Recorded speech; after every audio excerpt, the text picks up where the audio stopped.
ရန်ကုန်တက္ကသိုလ်ကျောင်းတိုက်ကြီးရဲ့60စုနှစ်ပုံရိပ်များအပိုင်း9ညီမလေးမာလာအရေးပြဆက်သူ့အကြောင်းမပြောခင်အဲ့ဒီစဉ်ကကျမတို့ကျောင်းသူကျောင်းသားတွေရဲ့ဘဝနဲ့နေထိုင်မှုအခြေအနေတွေကိုနောက်ခံကားချက်အဖြစ်နည်းနည်းပြောချင်ပါတယ်။ပင်မတက္ကသိုလ်ကြီးဘက်မှာကျမတို့နေကြတဲ့သီရိနဲ့မာလာဆောင်ရှိပါတယ်။အင်းရခံကြီးကိုမျက်နှာပြုထားတဲ့အင်းရနဲ့ရတနာဆောင်ရှိပါတယ်။ BOC ကောလိပ်ဘက်တထုံလမ်းပေါ်မှာပညာရေးပွဲယူကြတဲ့ကျောင်းသူတွေနေကြတဲ့ TTC ကျောင်းဆောင်ရှိပါတယ်။ယောက်ျားလေးတွေကနှင်းစီကုန်းလို့နာမည်ပေးထားခဲ့ကြပါတယ်။အဖွားကြီးတွေနေတဲ့ပေါ့။အဆောင်တစ်ဆောင်ကိုကျောင်းသူ300ကျော်လောက်ထားလို့ရပါတယ်။ကတိကရာတို့နဲ့ဝါရင်အပြိုကြီးဆရာမကြီးများကိုအဆောင်မှုခံထားပါတယ်။လက်ထောက်အဆောင်မှုဟော့ကျူတာအဖြစ်ဂုံတူတန်းဘွဲလုံတစ်ခုခုတက်နေတဲ့သူများကိုခံထားပါတယ်။အဲခေါ်နဲ့အဆောင်လုံးကျုံရင်အဆောက်ဒရဝံအဖြစ်အရွယ်ကြီးတဲ့လူကြီးတယောက်ယောက်ကိုခံထားပါတယ်။ကျောင်းဆောင်နေခြင်းနဲ့ကျောင်းသူကျောင်းသားတွေကများပြီးခွင့်ပြုနိုင်တဲ့အခန်းကနည်းနေတာကြောင့်တခန်းကို2ယောက်နေကြရပါတယ်။နောက်ဆုံးနှစ်နဲ့ဘွဲလုံတန်းများတခန်း2ယောက်နေကြရပါတယ်။အပေါ်ဆုံးတက်မှာနေရာချထားပါတယ်။ကျန်အတန်းတွေကပထမဒုတိယတက်များမှာနေကြရပါတယ်။ကြိုက်တဲ့သူနဲ့2ယောက်တွဲနေခွင့်ပြုပါတယ်။အခန်းနဲ့အထက်ကိုမဲနိုင်နေရာချပါတယ်။ယောက်ျားလေးဆောင်များမှာမူရည်စေလောင်ကစားနဲ့ပြည့်တဲ့စားနဲ့ပျော်ပါမှုများကိုတားမြစ်ထားပါတယ်။လွန်ကဲလာရင်အဆောင်ကနေထုတ်ပြတတ်ပါတယ်။မိန်းကလေးဆောင်များကိုမနက်6နာရီအဆောင်ဖွင့်ပြီးညနေ6နာရီမှအဆောင်ပိတ်ပါတယ်။ညနေ4နာရီနဲ့6နာရီအတွင်းဧည့်သည်တွေ့ခွင့်ရှိပါတယ်။သွားလာလက်ပဲခွင့်ရှိပါတယ်။ညအိတ်ထွက်ခွင့်ရဖို့အဆောင်မှုခွင့်ပြုချက်ယူရပါတယ်။ကျောင်းသားများကတော့နိုင်ရှင်ရင်မိန်းကလေးများထက်ပိုလွတ်လပ်ပါတယ်။အဲ့ဒီစဉ်ကကျောင်းသားတစ်ယောက်အတွက်မဖြစ်မနေကုန်ကြစရိတ်ကကျောင်းဆောင်ချေတစ်လ50ကျပ်ကျောင်းသားခ15ကျပ်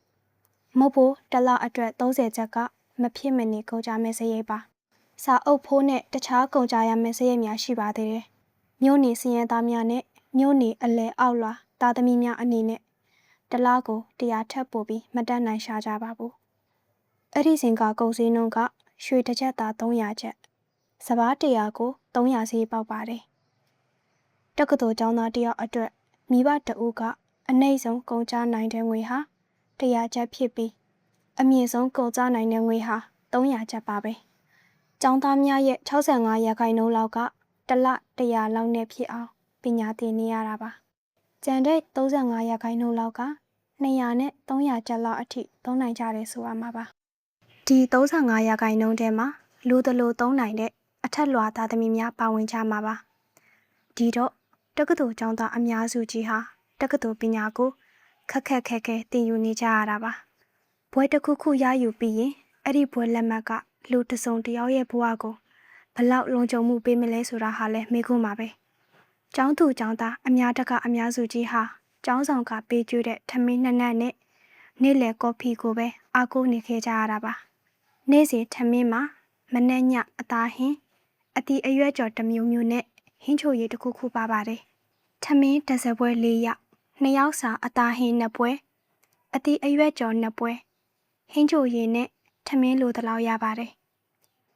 ငွေပိုငွေရှမ်းရှိရင်ထမင်းစာခန်းကော်ရီဒါမှာလာရောက်ရောင်းချတဲ့ကြက်ဥကြော်အသားကြော်စားတဲ့အတူအထွာလေးများဝယ်ချမ်းစားတောင်းနိုင်ပါတယ်အဆင်ပြေတဲ့ကျောင်းသားအနည်းစုကတော့မိဘများကပို့ပေးတဲ့အသားကြော်ဘာလက်ချောင်းကြော်တရက်ဒီကလဲတဲ့စတာတွေဖြစ်ဆက်စားတောက်ကြပါတယ်အဆောင်သား90ရာခိုင်နှုန်းလောက်ကဆင်းရဲချိုးငဲကြတော့အဆောင်ကကျွေးသလောက်နဲ့ပဲကျင်းနဲ့ရက်တည်နေကြရတာပါတစ်နှစ်တန်းအောင်ရမယ်အောင်မဖြစ်မယ်ဆိုတဲ့စိတ်ပါဖြတ်ချက်နဲ့ကိုယ်စိတ်အကြက်အတီးအားလုံးကိုအတိရှိရင်ဆိုင်ဖြတ်ကျော်နေကြရတာပါအစာအသောက်အပျော်အပါစားတဲ့အရာအလုံးကိုချုပ်တီးကြော်ဖြတ်ခဲ့ကြရပါတယ်တက္ကသိုလ်ကျောင်းသားတယောက်ရဲ့ဘဝဖြစ်ပေါ်တိုးတက်ဖို့အခြေအနေ2ရက်ကတားဆီးထားပါတယ်အခြေအနေ1ရက်ကမိဘတွေရဲ့ဆင်းရဲကြက်တီးမှုပါတစ်နှစ်တန်းမအောင်လို့မဖြစ်ပါဘူးလန်ခုလက်ကနေတစ်ပုတ်ပင်ကြီးကိုကြော်ခိုင်းသွားရတဲ့သူတွေအနမတကပါပဲအဲ့ဒီစဉ်က10တန်းစာမေးပွဲအောင်နှုန်းကလည်း2ရာခိုင်နှုန်းနည်းနည်းလောက်ပဲကြော်တာပါ ဆယ်တဲ့အောင်နေဆိုတာလူငယ်တယောက်ရဲ့ဘဝမှာရှေ့တိုးဖို့တပွဲတက်ခဲ့တာပါပဲဒါပထမအကြက်အတီးပါဒုတိယအကြက်အတီးကတော့တက္ကသိုလ်ကျောင်းတိုက်ကြီးကိုဖျက်တမ်းရမှာတွေ့ကြုံရတဲ့ဘာသာစကားအကြက်အတီးပါပဲအဲ့ဒီစဉ်ကရန်ကုန်တက္ကသိုလ်ကြီးရဲ့သင်ကြားမှုမှန်တိုင်းဘာသာက English ပါသင်ကြားမှုသင်ယူမှုမေးဖြေမှုအလုံးဟာအင်္ဂလိပ်ဘာသာနဲ့ပါနယ်ကကျောင်းသားများပစ္စမတန်းရောက်မှအင်္ဂလိပ်စာသင်ကြားကြရတာရဲ့နယ်မြို့တွေမှာပညာရေးပတ်ဝန်းကျင်ကောင်းကောင်းမရှိတာရဲ့တို့ကြောင့်တက္ကသိုလ်မှာပညာဆက်လက်သင်ယူရတဲ့အခါမှာအင်္ဂလိပ်ဘာသာအခက်အခဲတွေ့ကြုံရပါတယ်ဆယ်တန်းအောင်ခဲ့ပြီဆိုရင်ကြိုက်တဲ့ဘွဲ့ရယူခွင့်ရှိပါတယ်ရမှတ်အနေအများနဲ့လိုင်းခွဲတာမျိုးအဲ့ဒီတုန်းကမရှိပါဘူးဆရာဝန်အင်ဂျင်နီယာဝါနိစဘယ်ဘာသာရပ်ကိုမဆိုရွေးချယ်သင်ယူခွင့်ပေးထားပါတယ်ဒါပေမဲ့ပညာသင်နှစ်ရှည်တာမိဘစီးပွားရေးကအကန့်အသတ်ဖြစ်နေတာကျောင်းသားကိုယ်တိုင်ကဘာသာစကားမလိုက်နိုင်တာတွေကြောင့်နေကကျောင်းသားတွေဟာဆေးနဲ့အင်ဂျင်နီယာပညာလိုဘာသာရပ်များကိုမယူရဲကြပါဘူး၄နှစ်နဲ့ကျောင်းပြီးဘာသာစကားအခက်အခဲမရှိတဲ့ဘာသာရပ်များကိုသင်ယူခဲ့ကြပါတယ်ဒါကြောင့်1960ခုနှစ်လောက်မှာပဲပညာတတ်ဘွဲ့ရအလုံးလက်မဲ့ပြဿနာဟာလူမှုရေးစီးပွားရေးပြဿနာဖြစ်လာပါတော့တယ်အလုပညာသင်ကျောင်းနဲ့ရှေ့နေလောကဟာပညာတတ်များဘဝထွက်လန်းရှာရာနေရာများဖြစ်လာခဲ့ပါတယ်စာတော်ကြတဲ့ကျောင်းသားအများစုကြီးကိုယ်တိုင်ဂုဏ်ထူးတန်းများမဟာတန်းများဘွဲ့လွန်သင်တန်းများကိုမတက်ရောက်နိုင်ကြပါဘူးနောက်ခါလာနောက်ခါစေဘဝအမြင်ကိုကင်ပြီးလောကထဲမှာမြေဆန်းခရမ်းပြိုခဲ့ကြရတာပါတက္ကသိုလ်ရဲ့သင်ကြားမှုသင်ယူမှုစာမေးပွဲစနစ်များဟာအထက်တန်းကျောင်းဆန်ပါတယ်ကျောင်းဆရာပရိဘောကတိထောက်ကိုပစ္စည်းကျောင်းဆောင်ကျောင်းခန်းများမလုံလောက်လာပါဘူးပညာရေးအသောစိတ်ကလည်းနည်းလွန်းလာပါတယ်ကျောင်းသားများရဲ့ပညာသင်ကြားမှုအခြေအနေနဲ့နေထိုင်မှုအခြေအနေများဟာပြည့်စုံလုံလောက်မှုမရှိလာပါဘူးပညာရေးကိုထုတ်လုပ်ရေးနဲ့ပေါင်းစပ်ပေးရမယ်ဆိုတဲ့ခေတ်ပြန်အမြင်ဟာလည်းစူးစမ်းရမယ့်မေးခွန်းဖြစ်ပါတယ် National Scientific and Popular ဆိုတဲ့မူဝါဒများဟာစစ်ပီးခေတ်ပညာရေးမူဝါဒများဖြစ်ပါတယ်ဒီလိုနေထိုင်မှုနဲ့ပညာသင်ကြားမှုအခြေအနေတွေအလားအလာတွေမျှော်လင့်စရာတွေအောက်မှာကျမတို့ကျောင်းသူကျောင်းသားတွေရဲ့ပညာသင်ဘဝကိုဖြတ်သန်းခဲ့ကြရတာပါကျမတို့အားလုံးမှာအများစုကမြို့နေစင်ရဲသားသမီးတွေများပါတယ်ဝေရေးစားရေးချို့တဲကြပါတယ်အင်မတန်အ ਨੇ စုကလေးကသာရွှေနဲ့ငွေနဲ့စားတောက်နေနိုင်ကြတာပါရှိတာလေးနဲ့လှအောင်ဝတ်ကျွေးတာလေးကိုဝါအောင်စားပြိုင်လာရင်အရှုံးပေးကိုရေးကိုယ်တာနောက်ဖွဲမှုကိုမေ့ထားတနစ်တန်းအောင်လို့ဘွဲရပြီးရင်အလုပ်တစ်ခုရအောင်ရှာမိဘနဲ့ညီလေးမောင်လေးညီမလေးတွေရဲ့ဘဝကိုပြန်ထူထောင်ပြီးဒီအထဲမှာမိမိဘဝကိုမြုပ်ထားဒါဟာကျမတို့ခေတ်ကဘဝတူကျောင်းသူတွေကင်ဆွဲထားတဲ့ဘဝတဒနာပါပဲအခုရှင်းလက်ရှိဘဝကိုပဲကြည်လေရှင်းအကိုညွတ်ကျူးတို့အကိုဖဆွေလေးတို့ကျောင်းမှာကျောင်းဆရာပေါက်စာလေးလုပ်ပြီးရှေ့ကျောင်းစရိတ်ရှင်းရှာနေရတယ်မဟုတ်လားအခုကျမကျောင်းစာလုပ်ပြီးရင်နေညဆွဲတာထိုးတယ်ပြီးရင်ဗိုလ်ချုပ်ဈေးမှာတွားသွင်းရပါတယ်မဟုတ်ဘူးစာအုပ်ဖို့ရတယ်ကိုလေးကြီးကကျမကို propose လုပ်ထားတယ်လေ final exam ဖြေပြီးတဲ့နေ့ကျရင်အကျိုးအကြောင်းပြောမယ်လို့ပြောထားရတယ်မတက်နိုင်ဘူးလေဘဝကခွင့်ပြုသလောက်ပေါ့ကျမဘဝကကျမအချစ်ဆိုတာကိုပြဋ္ဌာန်းပေးမှာပေါ့ရှင်တို့တွေအမြဲပြောနေတဲ့ဘဝတဒနာဆိုတာဒါပဲမဟုတ်လားဘဝကိုလက်တွေ့ကြရင်ဆိုင်ရမယ်ဆိုတာလေရှင့်မင်းသမီးကလည်းအခန်းထဲမှာဒါပဲအမြဲပြောနေတာအေးနုခင်အကြောင်းကဒီလိုပါသူကကျမတို့နဲ့ခေပြိုင်တော့မဟုတ်ပါဘူးကျမတို့ကျောင်းရောက်စာနှစ်ကကျမတို့မာလာဆောင်ရဲ့ Hall Tutor ဆရာမကဒေါ်နုနုစိန်ပါသူတို့ခေတ်ကအဖြစ်အပျက်တစ်ခုကိုဆရာမဒေါ်နုနုစိန်ကကျမတို့ကိုပြောပြခဲ့တာပါသူ့ပုံရိပ်ဟာမင်းတို့အားလုံးရဲ့ဘဝပုံရိပ်တွေကိုထင်ဟပ်နေတယ်လို့ဆရာမကဆွေမြင့်ပြောရှာပါတယ်အေနုခင်အကြောင်းပြောပြနေချိန်မှာဆရာမမျက်လုံးအစုံဟာမျက်ရည်တွေနဲ့ပြည့်ရှမ်းနေပါတယ်သမီးလူမန်းတီစာမူလာတဲ့ကျောင်းသားအရွယ်မှာသမီးတို့မိသားစုလေးမြို့ဝကျုံပေါ်မြို့ကလေးတစ်မြို့ကိုရွှေ့ပြောင်းလာခဲ့ကြပါတယ်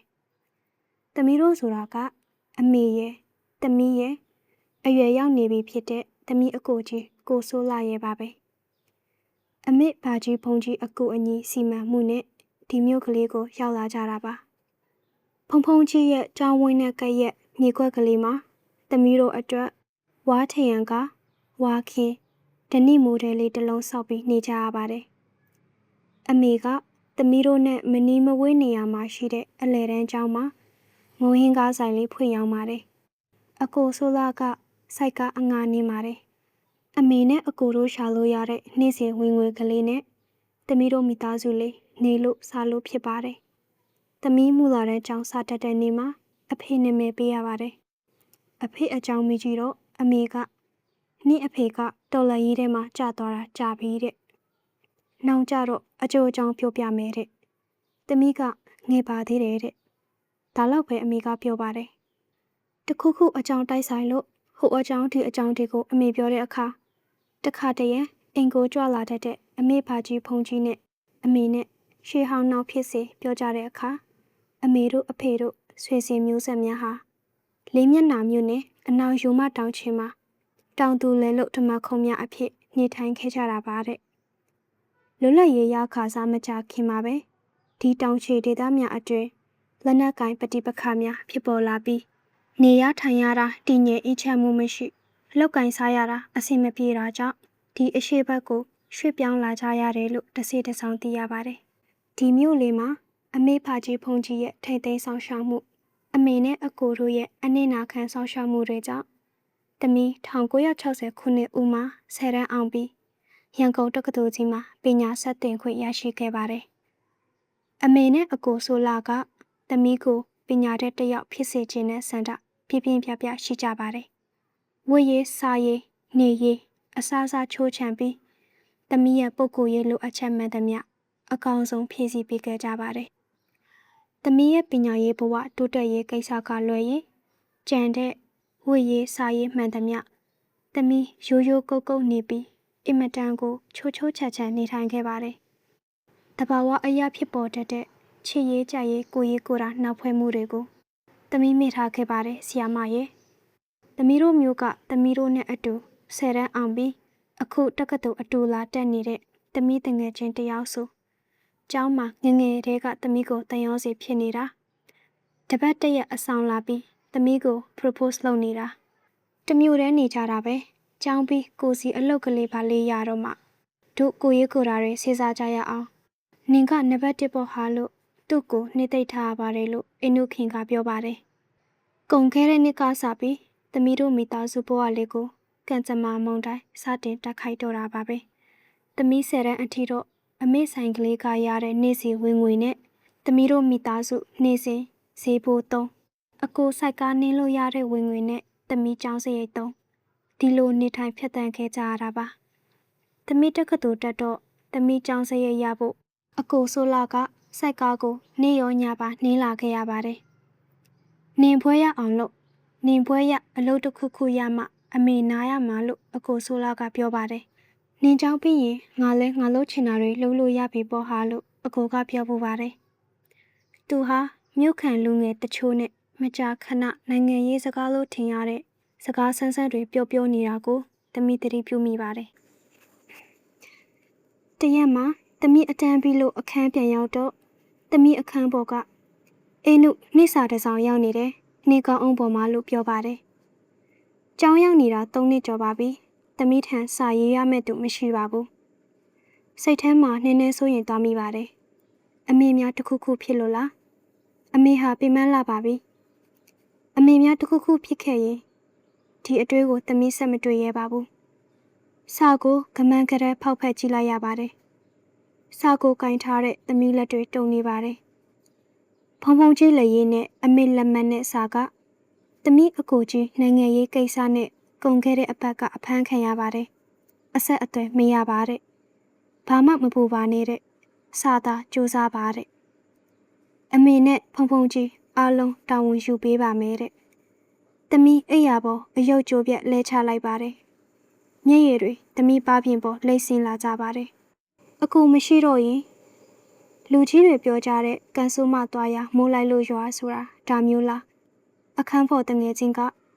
အေးနုနှိစာကဘာတဲ့တော့ သမီးစာကိုတငယ်ချင်းလက်ထဲထည့်ပေးလိုက်ပါတယ်။အားမငယ်ပါနဲ့ဟာတို့တွေရှိပါတယ်။ဒီနှစ်စာမေးပွဲကြည့်ပြီးရင်တို့ကြောင်းပြီးကြပြီပဲ။ငါကအကိုကြီးကိုအားကိုပြီးကြောင်းတက်နေရတော့ငါသမီးအခန်းပေါ်တငယ်ချင်းကိုဖက်ပြီးခြုံပွဲချငိုလိုက်မိပါတယ်။သမီးဘဝအခြေအနေကိုတစုံတရာသိကြတဲ့တငယ်ချင်းတွေကသမီးကိုဝိုင်းဝန်းအားပေးကြပါတယ်။သူတို့ရဲ့ဝိုင်းဝန်းအားပေးမှုတွေကြောင့်သမီးစိတ်ထဲမှာနည်းနည်းသက်သာတယ်လို့တော့ရှိပါတယ်။ဒါပေမဲ့အဲ့ဒီနေ့ညကတညလုံးနီးနီးသမီးကောင်းကောင်းအိပ်မပျော်တော့ပါဘူး။အဖေကိုအမတ်ရတယ်။ဒါပေမဲ့အဖေပုံရိပ်ဟာသမီးရဲ့အာယုံမြင်ကွင်းထဲမှာတက်တက်ကွက်ကွက်မရှိလာပါဘူး။အမြဲတမ်းအလုံးနဲ့လက်နဲ့မပြတ်ခဲ့တဲ့အမေဘဝရဲ့အထုအထောင်များကြောင့်အသက်ထက်ပုံမူအိုမေးရင်းယုံနေရှာတဲ့အမေတနခါရည်ကျဲလေးပါဖို့တင်ဖို့မနှဲစူးစားရတဲ့အမေတခါတရံနင်တို့အဖေသာရှိရင်ဆိုတဲ့စကားစုလေးပြောပြီးမျက်နာပေါ်မှာဆွေးရိတ်ကြေကွဲရိတ်တွေလျက်ပြတ်သလိုဖြတ်ခနဲပေါ်တတ်တဲ့အမေအကိုကြီးကတော့ရင်ထဲမှာနှာကြီးခံပြေးစရာအလုံးကိုတင်းခန့်ထားတဲ့ပုံမျိုးစကားကိုချွေတာပြောတတ်တဲ့အကိုစိုက်ကားနေရလွန်းလို့ကျင်းနီအောင်ထပြီးတင်းမဟန်ရှိတတ်တဲ့မျက်နာနဲ့အကိုတနေ့သမီးအောက်တိုဘာတရေကျိုးကြောက်ပဲရဲ့သမီးအိပ်ပြန်လာပြီးမောင်နှမနှစ်ယောက်အမေကိုကြောကြပါတယ်သမီးကအကိုကိုပါကြောခဲ့ပါတယ်အကိုကနေရီးစားမထားနဲ့အောင်နော်ဘွဲရအောင်အရင်လို့ဒါမှအမေနားရမှာလို့အကိုကပြောပါတယ်မမြတ်တက်ကအကိုကိုကြိုက်နေတယ်ဆိုလို့သမီးကမေးတော့အကိုကနင်ကလည်းငါကစိုက်ကားသမားမြတ်တက်ကတထေးသမီးလေးဟာဘာဆိုင်လို့လဲလို့ပြောပါတယ်သမီးအကိုကိုကြည့်လိုက်တော့အကိုမျက်နှာဟာတင်းမာနေတယ်လို့ပါပဲအိပ်ပျော်ဖို့ခက်နေတဲ့သမီးရဲ့အာယုံမြင်ကွင်းထဲမှာသမီးတို့မြို့နေစင်ရဲသားမိသားစုလေးရဲ့ပုံရိပ်များဟာရုပ်ရှင်ကားဟောင်းတကားတွေကပုံရိပ်များလိုပါပဲဘာတစ်ခုမှတဲတဲကွဲကွဲမရှိလာပါဘူးဆီယာမရဲ့တဲ့အခုအိနုခင်ပြောပြတဲ့ဇလံအချင်းကလေးဟာအိနုခင်အပါအဝင်သူတို့မြို့နေစင်ရဲသားမိသားစုလေးရဲ့တကယ်အဖြစ်အပျက်ပါပဲအကာအကွယ်မဲ့လွန်းလာတယ်လို့သူယုံကြည်ယူဆခဲ့တဲ့သူလူဘဝနဲ့လူအဖြစ်ကိုသူမစွန့်လွတ်ခင်နှစ်ပတ်အလိုလောက်ကအင်းနုခင်ကိုယ်တိုင်သူ့အခန်းမှာဆရာမကိုပြောပြခဲ့တဲ့သူတို့မိသားစုရဲ့တကယ်ဘဝပုံရိပ်ပါပဲအဲ့ဒီနေ့ကသူ့အခန်းကိုပထမဆုံးရောက်လာခဲ့တဲ့သူဟာဆရာမပါပဲလို့အဲ့ဒီစဉ်ကမာလာဆောင်ရဲ့လက်ထောက်အဆောင်မှုဖြစ်တဲ့ဆရာမတော်နုနုစိန်ကပြောပြခဲ့ပါတယ်ဆရာမသူ့အခန်းရောက်တော့အင်းနုခင်ဟာသူ့ကရင်ပေါ်မှာနှစ်ချအိပ်ပျော်နေတယ်လို့ပါပဲသူ့စာအုပ်တွေနဲ့သူ့အဝတ်အစားရှိသမျှလေးကိုအလုံးသိမ်းဆည်းထားခဲ့ပါတယ်တော့ကိုသူ့တန်တစ်တာလေးပေါ်မှာတွေ့ရပါတယ်သူ့လူဘဝကိုခေါင်းအေးထားပြီးသူညီကုန်းချုပ်ခဲ့တာပါဘသူအတွက်မှဘာမှကြားချက်မျိုးမှမထားရခဲ့ရှာပါဘူးသူဒီနှစ်ဝိစာတန်းနောက်ဆုံးနှစ်ဖြေရမှာပါအလုံး compulsory subject တွေအတန်းတက်နေချိန်ကိုရွေးပြီးသူခေါင်းအေးနဲ့သူ့ဘဝကိုညီကုန်းချုပ်ခဲ့ပုံရပါတယ်ပတ်သက်သူအလုံးကသူ့အတွက်ရင်ထုမနာဖြစ်ကြရပါတယ်သမီးလေးအပေါ်မျောလင်းချက်တွေပုံအောထားတဲ့အမေဖြစ်သူကတော့အင်းနုခင်အတွက်ရင်ကျိုးရမှာပါပဲဘဝမှာမျက်တပင်တောင်ဆွဲစရာမရှိတဲ့အင်းနုခင်တို့လိုလူမျိုးတွေအတွက်အင်းနုခင်ရွေးခဲ့တဲ့လမ်းဟာစစ်မှန်တဲ့ထွက်လန်းရောဟုတ်ရဲ့လားလို့ဆီယာမတော်နုနုစိန်ကမိကုန်းတစ်ခုထုတ်ခဲ့ပါတယ်1960ခုနှစ်ရန်ကုန်တက္ကသိုလ်ကျောင်းတိုက်ကြီးရဲ့ပုံရိပ်များထဲမှာအင်းနုခင်ရဲ့ကြေကွဲဖွယ်ပုံရိပ်ဟာအားလုံးရဲ့ရှင်ထဲမှာနှက်ဆိုင်စွာစူးစိုက်နေရခဲ့ပါတော့တယ်မြမလူအဖွဲ့အစည်းဟာမြမလွတ်လပ်ရေးနဲ့ဓာတ်ရိုက်သို့မဟုတ်သွယ်ဝိုက်ပတ်သက်တဲ့စာချုပ်ကြီး၅ခုချုပ်ဆိုပြီး1948ခုနှစ်နှစ်ဦးမှာအချုပ်အခြာအာဏာပိုင်လွတ်လပ်တဲ့နိုင်ငံဖြစ်လာခဲ့ပါတယ်လွတ်လပ်ရေးခေတ်ဦးဆယ်စုနှစ်လို့ဆိုရမယ်1948ကနေ1958ကာလမှာမြန်မာလူအဖွဲ့အစည်းရဲ့နိုင်ငံရေးစီးပွားရေးလူမှုရေးဘဝများဟာအသားမကျသေးဘူးလို့ဆိုရမှာပါပဲအစောဆုံး1824ပထမစစ်နဲ့1885တတိယစစ်ပွဲကနေရှေ့တွက်ရင်မြန်မာလူအဖွဲ့အစည်းဟာဂျပန်ခေတ်မပါပဲနှစ်ပေါင်း122နှစ်ကြာကျုံဘဝကြာရောက်ခဲ့ရတာပါဒီလိုဖြစ်ခဲ့ရတဲ့မြန်မာလူအဖွဲ့အစည်းကိုဆယ်စုနှစ်တစ်ခုလောက်1948ကနေ1958အတွင်းအ အခြေခံကြကြအောက်ခြေသိမ်းအုတ်တုံပြောင်းလဲပစ်ဖို့မဖြစ်နိုင်တာဟာတဘာဝကြတယ်လို့မှတ်ယူရမှာဖြစ်ပါတယ်။လွတ်လပ်ရေးခေတ်မြန်မာလူအဖွဲ့အစည်းကိုပြုပြင်ပြောင်းလဲဖို့ကြိုးပမ်းကြရမှာနိုင်ငံရေးအင်အားစုများအတွင်သဘောထားအမြင်များတစီတလုံးနဲ့ဖြစ်ဖို့လုံလောက်တဲ့အခြေအနေများမရှိခဲ့တာကြောင့်အင်မတန်ဆင်းရဲခင်းနောက်ကျနေတဲ့မြန်မာလူအဖွဲ့အစည်းဟာပြည်ငြိမ်းရခက်လာတဲ့အမျိုးသားချင်းဖြစ်ရတဲ့စစ်ပွဲကိုတွေ့ကြုံရင်ဆိုင်ခဲ့ရပြန်ပါတယ်။လွတ်လပ်စမြန်မာလူအဖွဲ့အစည်းဟာတည်ဆဲစီးပွားရေးလူမှုရေးဘဝများနဲ့တဟဇာတာမဖြစ်သေးုံသာမကမငြိမ်းချမ်းတဲ့အခြေအနေမျိုးကိုပါထပ်ဆင့်ကြုံတွေ့ခဲ့ကြရပါတယ်။အထူးသဖြင့်ပြည်သူလူထုများရဲ့စာဝတ်နေရေးစီးပွားရေးအခြေအနေများဟာခရုဆန်ကျုပ်ဖြစ်ခဲ့ရပါတယ်။ဒုတိယကမ္ဘာစစ်ရဲ့တရားတက်ချက်များအကင်းမသေးသေးခင်မှာပြည်တွင်းစစ်မီလီယံရဲ့လောင်မြိုက်မှုကိုခံခဲ့ကြရပါတယ်။ကျင်းမြောက်ချက်တည်လာတဲ့စီးပွားရေးလူမှုရေးအခြေအနေများဟာပြည်သူလူထုများရဲ့နေ့စဉ်ဘဝကိုထက်ထက်ရှာရှာရိုက်ခတ်လာခဲ့ပါတော့တယ်။လူအဖွဲ့အစည်းတစ်ခုလုံးရဲ့ဗတ်စုံအကြက်တီးများဟာလူအဖွဲ့အစည်းရဲ့အခြေခံယူနစ်များဖြစ်တဲ့မိသားစုတစ်ခုချင်းရဲ့စီးပွားရေးလူမှုရေးဘဝများကိုပါ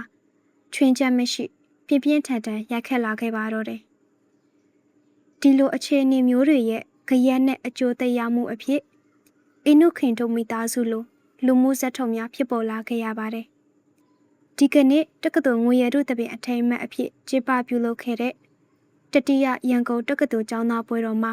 တင်ဆက်ကပြတဲ့ညမလေးမာလာအရေးပြဆက်ဟာကောက်ပွဲကော်မတီက hot item အဖြစ်တင်ပြတဲ့ရန်ကုန်တက္ကသိုလ်ရဲ့လူမှုဘဝတရုပ်ဖော်အနုပညာပုံသဏ္ဍာန်တစ်ခုဖြစ်လာခဲ့ပါတယ်။အင်းနုခင်အဖြစ်အပျက်ဟာတကယ်က anonymous episode တစ်ခုပါ။ဒါပေမဲ့ဒီလိုအဖြစ်အပျက်မျိုးတွေလူအဖွဲ့အစည်းရဲ့တဏ္ဍာန်တလျာမှာ society in general မှာဘယ်လောက်ရှိနေမလဲဆိုတာဘယ်သူမှပြောနိုင်မှာမဟုတ်တာသိကြပါတယ်။ညမလေးမာလာအရေးပြဆက်ရဲ့ဒရိုက်တာကမင်းလာညွန့်ကျူကိုမမောင်ညွန့်ပါဇလန်းတင်ဆက်သူ narrator ကတရုတ်ဆောင်ဒရိုက်တာနဲ့တေးရပညာရှင်ကေတီပန်တူရီယာအဖွဲ့ကိုဦးစီးတည်ထောင်သူအကယ်ဒမီမြက်လေးဖြစ်ပါတယ်။ညမလေးမာလာဇဝင်တေကိုစံတရားပညာရှင်တေးရတေးဆိုစံတရားချစ်ဆွေနဲ့မမောင်ကြီးတို့ကရေးသားဆက်ဆိုတင်ဆက်ခဲ့ကြတာဖြစ်ပါတယ်။အခုဆိုရင်ညမလေးမာလာတေးသချင်းရဲ့တက်တန်းဟာ1956ကနေ2009ခုနှစ်အထိနှစ်ပေါင်း90ကျော်ခဲ့ပါပြီ။တစုံတစ်ယောက်ဟာအဲ့ဒီစဉ်ကသူ့အသက်20ဆိုရင်ခုအခါမှာအဲ့ဒီလူဟာ80ကျော်အနည်းဆုံးဖြစ်ပါမယ်။တရှိထင်ရှားရှိချင်မှလည်းရှိပါတော့မယ်။အဲ့ဒီစဉ်ကညမလေးမာလာကိုတက်ဆက်ခဲ့သူမောင်မောင်ကြီးကတော့ဆိုကရေတီးပြိုင်ပွဲအကဲဖြတ်လူကြီးအဖြစ်တွေ့နေရပါသေးတယ်။ကေတီပန်ခစ်ကိုပြန်ပြီးအမတ်ရလွမ်းဆွနေမိရပါတယ်။